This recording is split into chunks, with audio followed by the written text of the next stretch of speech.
बिस्मिल्लाहिर्रहमानिर्रहीम, अस्सलाम वालेकुम, welcome back to my channel. कैसे हैं आप सब लोग? होपफुली सब लोग ठीक ठाक होंगे। आज हम बनाने जा रहे हैं चना चाट और दही भल्लों की जान, ऐसी चटनी जो कि आप एक मरतबा बनाएंगे और पूरा रमज़ान ईजीली चलेगा। तो बिना टाइम ज़ाया किए वीडियो को स्टार्ट करते हैं। तो जी यहाँ मैंने ले ली हाफ़ के जी इमली। इसको मैंने ओवरनाइट के लिए भिगो दिया था, ठीक है ना। अब हमने इसको हाथों की मदद से इसके ये जो सी गुटली है ना, गुटलियों को हमने अलग नहीं करना, ऐसे दबा के इसका अच्छे तरीके से पल्प निकाल लेना, ठीक है ना। ये देखिए, ज़ोर से दबा के तमाम पल्प निकाल लेना और ये गुटलियों को हम साइड पे करते जाएंगे। ना इस चटनी में कोई आर्टिफिशियल कलर जाएगा, कुछ भी नहीं जाएगा। इसका जेन्युइन जो सा कलर होगा वही निकलेगा, ठीक है ना। इसको हाथों की मदद से अच्छे तरीके से दबा के ये देखिए हमने इसका पल्प निकाल लेना है और ये गुटलियाँ साइड पे हो गई हैं। अब हमने इसको स्टेन करना है एक छाननी की मदद से, ठीक है ना, कि इसमें जो से कुछ भी ज़रा छोटे छोटे होंगे वो अच्छी तरीके से स्टेन कर लेंगे। ये देखिएगा, अच्छे तरीके से हमने स्टेन कर लेना है और उसके बाद फिर हम इसकी आगे प्रोसीजर आपको दिखाते हैं। इसके साथ साथ जो से मेरे चैनल पर नए हैं, मेरे चैनल को लाजमी सब्सक्राइब कर दे, बेल आइकन को लाजमी प्रेस कर दे। वीडियो अच्छी कर लगी तो लाइक कर दे और फ्रेंड एंड फैमिली में शेयर करें, ठीक है ना।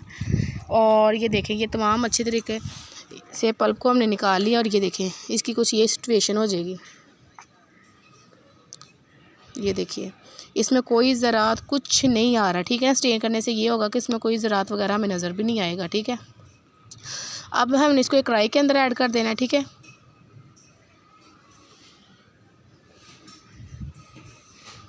ये चटनी आप एक मरतबा बना लेंगे ना तो पूरा रमज़ान इजीली दही भल्लों में यूज़ होगी, चना चाट में यूज़ होगी, हर किस्म की ना रेसिपी के लिए आप ये यूज़ कर सकते हैं। इसमें बॉयल आना स्टार्ट हो गया। अब हम इसके अंदर डालेंगे 1 इंच का दालचीनी का टुकड़ा, ये ऐड कर देंगे और एक ही छोटा सा अदरक का टुकड़ा ये ऐड कर देंगे। हाफ़ टी स्पून हमने चिली फ्लेक्स, कुटी हुई लाल मिर्च ये ऐड कर देनी है और पौना कप हमने इसके अंदर चीनी ऐड कर देनी है, ठीक है ना।